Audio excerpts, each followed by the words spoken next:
Marley surveying and talking to some of the neighbors here. We're at 36th and Byron Center in Wyoming, the epicenter of some of the major damage here in metropolitan Grand Rapids. I just want to give you, again, a scene setter here. Some of the damage that we're looking at. This will give you an idea of the damage that this storm and these storms caused.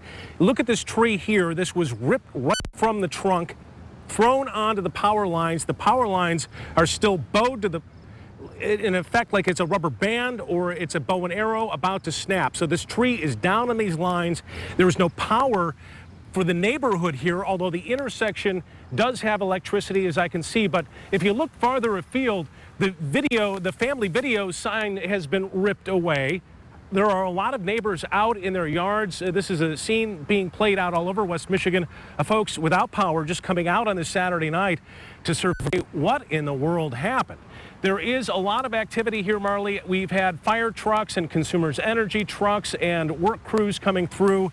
We've seen a front loader. We've seen a lot of these, we've been hearing the buzz saws and the chainsaws going in this neighborhood. So the crews are out here. They're working hard to get everything back up and running. But again, no power. And this is kind of a no-go zone here in the city of Wyoming. Pinery Park, a couple of the other parks closed. There is a pickup center over at Burlingame that's running 24/7. We've got details on that at woodtv.com. This was just one of the areas in West Michigan hit today. My colleague Ken Kolker is in Van Buren County in Bangor, another area hard hit this afternoon. Ken? Yeah, Brian, this is where the tornado actually first touched down. And we just spoke to a man who said he had a close call, that tornado, as it touched down near here.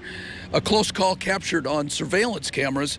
Now, he's actually just got home from work. He's sitting in that red pickup truck, his new pickup, when the wind started swirling. Now, it was about then that a tornado appeared in the soybean field next door. He says he waited it out in his truck for what seemed like a long time, was sitting there as the storm actually tore away a small tree. Says he was afraid he would take out the big tree right above him. But he says he was actually more impressed with his truck than the tornado. It held it steady, pretty much. Yeah. I just got it 2 days ago, so it held up a tornado, so yeah. I like it. Yeah. All right. Now, it appears that's where the tornado actually started, somewhere around there before hitting downtown Bangor. Now, we're in downtown Bangor. As you can see, there's quite a bit of damage here. There's some roofing that's been torn down. There's some trees that have been ripped apart, dropped on some homes.